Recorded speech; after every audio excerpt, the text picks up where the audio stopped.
तो class 10 subject mathematics है ना, चैप्टर नंबर 4 द्विघात समीकरण की प्रश्नावली 4B तक के प्रश्नों को हम लोगों ने हल कर लिया है। ठीक है, आज के इस लेक्चर में हम लोग प्रश्नावली 4C के प्रश्नों को हल करने की कोशिश करते हैं। ठीक है, और इसमें देखो द्विघात समीकरणों को हल करना है, और वो भी किस विधि से? गुणनखंड विधि से। तो गुणनखंड विधि से किसी भी द्विघात समीकरण को कैसे हल करते हैं? मध्य पद को तोड़ करके। वो तरीका आप लोग पहले भी जानते हो, ठीक है ना, 8 और 9th के लेवल पे भी आप लोग सीखे हुए हों, ठीक है ना। और फिर भी अगर कोई डाउट है तो वो डाउट फिर से क्लियर होने वाला है। चलो देखते हैं, क्वेश्चन नंबर 1 बोलिए क्या है? x² माइनस 6x प्लस 5 बराबर 0। तो हमारे पास यह एक द्विघात समीकरण, अभिषेक हमारे पास यह द्विघात समीकरण है और इसको हल करना है किस विधि से? गुणनखंड विधि से, ठीक ना। आइए देखते हैं कैसे हल करते हैं। देखो गुणनखंड विधि से हल करने के लिए या मध्य वाले पद को दो भागों में तोड़ करके गुणनखंड करने के लिए हम करते क्या हैं? सबसे पहले x² के गुणांक, गुणांक मतलब x² के गुणा में जो अंक है, संख्या है, वो क्या है? x² का गुणांक कितना है? यहाँ कुछ नहीं तो क्या माना जाएगा? 1। और इसमें अचर पद कौन है? जिसके साथ xyz नहीं है, यानी कि 5। गुणा कर लीजिए, गुणनफल कितना आएगा? 5 एकम 5। यानी हमने पहला काम क्या किया? x² के गुणांक और अचर पद इन दोनों का गुणनफल लिया। कितना आया? 5। ठीक है, अब दूसरी बात, ऐसी दो संख्या आपको लेना है जिसका गुणा करने पे 5 आए और उन दोनों को जोड़ने पर 6 आए, मध्य वाला पद 6 आ जाए। अब बच्चे सोचते हैं कि कब हम जोड़ने पर लाएं, कब हम घटाने पे लाएं, ये बात बच्चे समझ नहीं पाते। तो देखो, अचर पद का चिन्ह अगर प्लस में है तो जोड़ने पर आना चाहिए, अगर अचर पद का चिन्ह माइनस में है तो घटाने पे आना चाहिए। समझ में आया? तो ऐसी दो संख्या जिसका गुणनफल 5 होगा और ये क्या है?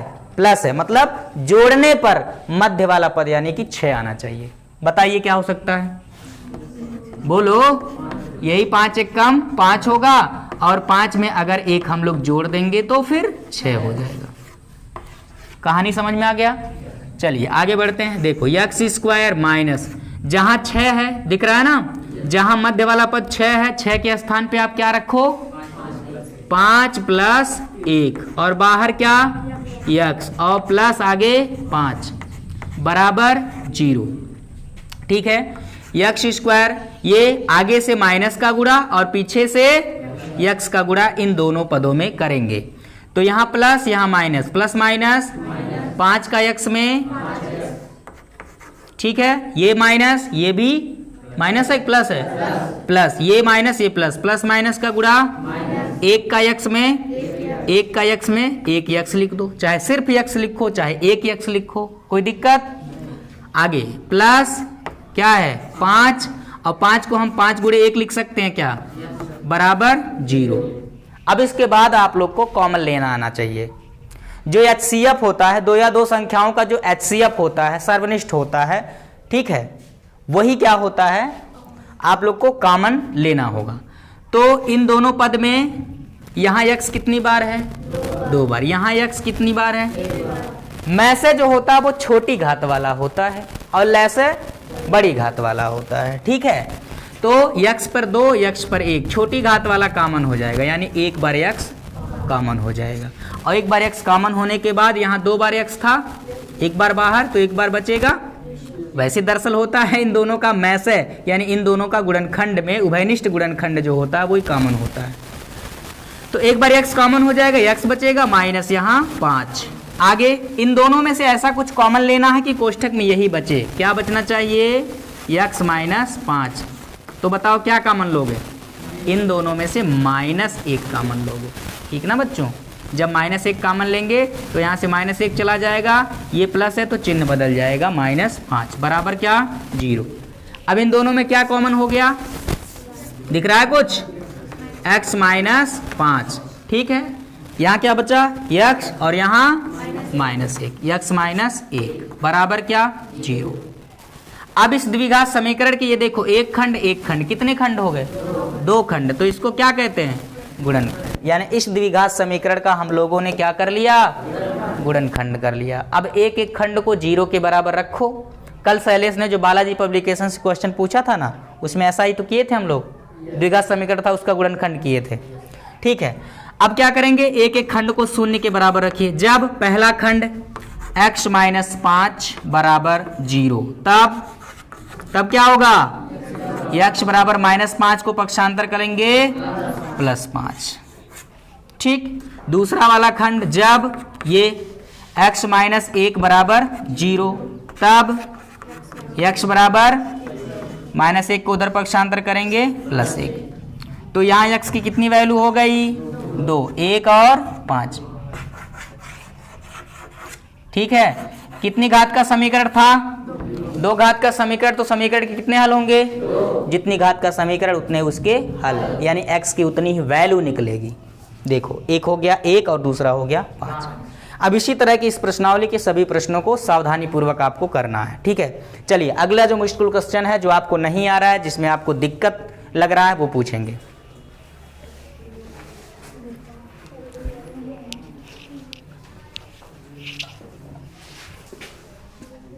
बोलो, क्वेश्चन नंबर 2 बोलिए।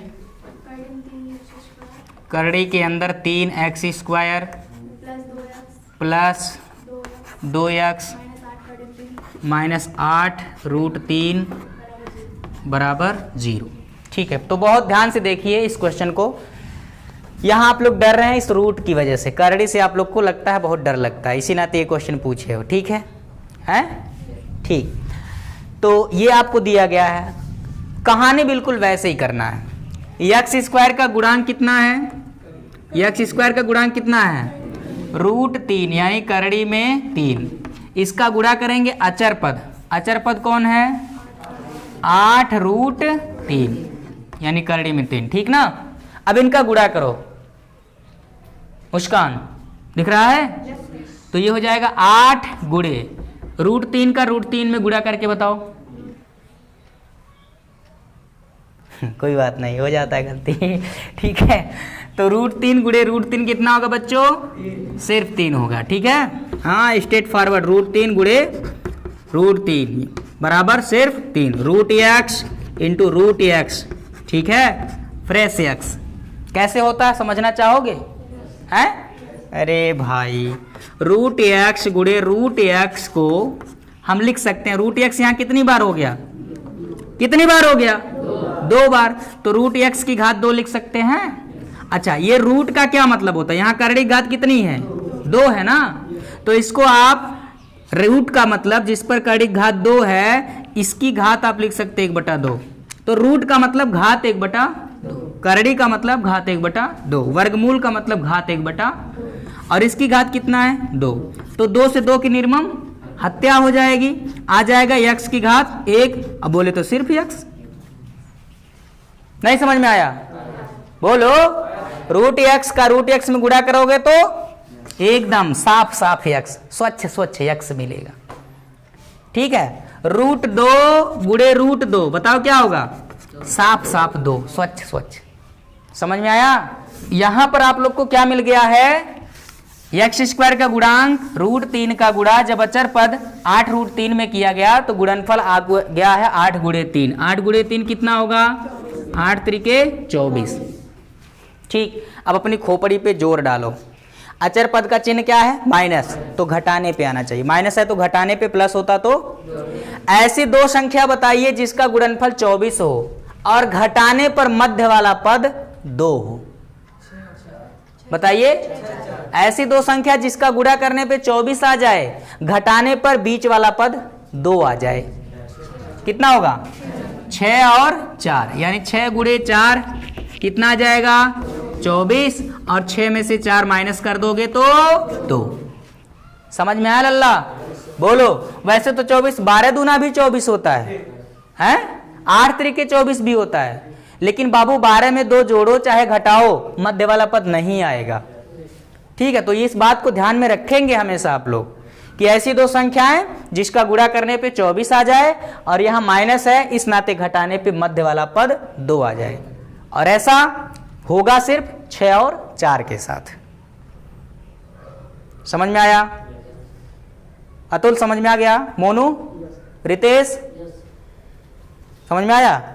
रोशनी देखो आगे बढ़ते हैं। तो ये हो गया √3x² प्लस ये जहां पर 2 है ना, दिख रहा है, 2 के स्थान पर क्या लिखोगे? ये 6 - 4। तो जहां 2 है वहां 6 - 4 और पीछे x -8 √3 बराबर 0। आगे √3x², ये प्लस का, आगे से प्लस का गुणा पीछे से x का गुणा करेंगे तो यहाँ प्लस यहाँ प्लस, प्लस प्लस 6 का x में ये प्लस ये माइनस, प्लस माइनस 4 का x में और आगे क्या है -8 √3 बराबर 0। ठीक है, अब इन दोनों का सेटिंग ऐसा कुछ आपको बनाना पड़ेगा कि कॉमन हो सके। अभी तो सिर्फ आपको x यहाँ 2 बार, x यहाँ 1 बार, इन दोनों पदों में सिर्फ 1 बार x कॉमन नजर आ रहा है, सही है ना? लेकिन ऐसा कुछ आप लोग को करना है कि x के साथ साथ कोई संख्या भी आ जाए। यहाँ देखो √3 है ना, तो यहाँ √3 जब आएगा तभी कॉमन हो पाएगा। और √3 कैसे आएगा? 6 को हम लोग देखो 6 को हम लोग 2 गुणे 3 लिख सकते हैं, बोलो, और 2 गुणे ये सिर्फ 3 को, फ्रेश 3 को हम लोग √3 गुणे √3 लिख सकते हैं। बताओ, हाँ नहीं समझ में आया? 6 को 2 गुणे 3 लिख सकते हैं और सिर्फ 3 को हम लोग √3 गुणे √3 लिख सकते हैं कि नहीं लिख सकते? पक्का? अच्छा, अब तो आगे समझ में आ ही जाएगा। आगे बढ़ते हैं। तो ये हो जाएगा √3, क्या है बच्चों? √3x² प्लस ये जो 6 है ना, 6 को हम लिखेंगे, क्या लिखेंगे? 2 गुणे √3 गुणे √3। समझ में आया? और इसके साथ अभी कौन है? 1 बार x। तो 6x का गुणनखंड देखो इतना लिखा जा सकता है। किसी को कोई दिक्कत है इसमें तो बता दीजिए अभी, फिर आगे बढ़े हम लोग। पंकज समझ में आ गया? आगे बढ़ते हैं। -4x, 4 को तो रहने दीजिए, इन दोनों में से गुणनखंड हो ही जाएगा। 4x और माइनस इसको क्या लिख सकते हैं? ये, अरे ये 4 को 8 को 2 गुणे 4 लिख सकते हैं और बराबर 0। अब इन दोनों पदों में से कॉमन ले लीजिए। इन दोनों में से क्या कॉमन है जो दोनों में समान रूप से मिल रहा हो? √3 √3 मिल रहा है तो एक बार ये कॉमन हो जाएगा। x यहाँ कितनी बार और यहाँ x कितनी बार? तो एक बार x कॉमन हो जाएगा। तो ओवरऑल इन दोनों पदों में से जो कॉमन होगा √3x। समझ में आया? अब √3 बाहर गया है, x यहाँ 2 बार था, एक बार x चला गया है, एक बार x बचा। समझ में आया? प्लस यहाँ 2 तो रहेगा क्योंकि वो तो गया नहीं है, एक बार √3 गया है, x गया है, तो ये तो एक बार तो बचेगा ही। बोलिए, कुछ मैंने चीटिंग किया क्या? सब कुछ सही है ना? आगे बढ़ते हैं। बेटा इन दोनों में माइनस है क्या? तो पहला नंबर तो माइनस खींच लो। इन दोनों में और क्या समान है? 4 4 दिख रहा ना, 4 खींच लो। अब माइनस चले जाने पर, कॉमन हो जाने पर चिन्ह बदल जाता है, यानी जो माइनस थे अब वो प्लस में हो जाए। -4 चला गया बाहर तो बचेगा यहाँ x, -4 चला गया तो बचेगा +2 √3 बराबर क्या? 0। आपको समझ में आया? यहाँ x +2 √3, x +2 √3, ये दोनों डिब्बा में जो बंद है उनको कॉमन ले सकते हो क्या? तो दोनों डिब्बे वाले पद यानी x +2 √3 ये हो गया कॉमन। बचेगा यहाँ क्या? यहाँ क्या बचा? देखो √3x और यहाँ क्या बचा? इनको कर दीजिए दूसरे डिब्बे में बंद, बराबर 0। अब इस द्विघात समीकरण के ये क्या हो गए? गुणनखंड। अब एक एक खंड को 0 के बराबर कीजिए और x की गर्मा गर्म वैल्यू निकाल लीजिए। नहीं हो पाएगा शिवांगी? नेहा? पक्का नहीं हो पाएगा? हो जाएगा? ठीक है, तो कर लेना।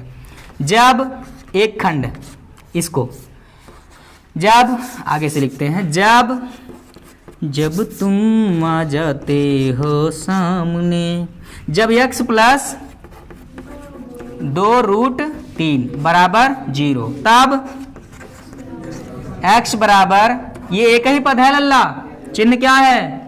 प्लस इसको पक्षांतर करेंगे क्या होगा, माइनस में 2√3। बधाई हो, x की एक वैल्यू हम लोगों ने निकाल लिया। ठीक है, अब दूसरी वैल्यू दूसरे खंड से निकलेगा। जब ये वाला खंड √3x - 4 बराबर क्या 0, तब √3x बराबर -4 को उधर ले जाइए +4। x की वैल्यू निकालना है तो √3 को यहां से भगाइए, गुणा में है ना, पक्षांतर करोगे बटे में आ जाएगा। x बराबर 4 के बटा √3। तो x की एक वैल्यू ये हो गई -2√3 और एक वैल्यू ये हो गई 4 बटा √3।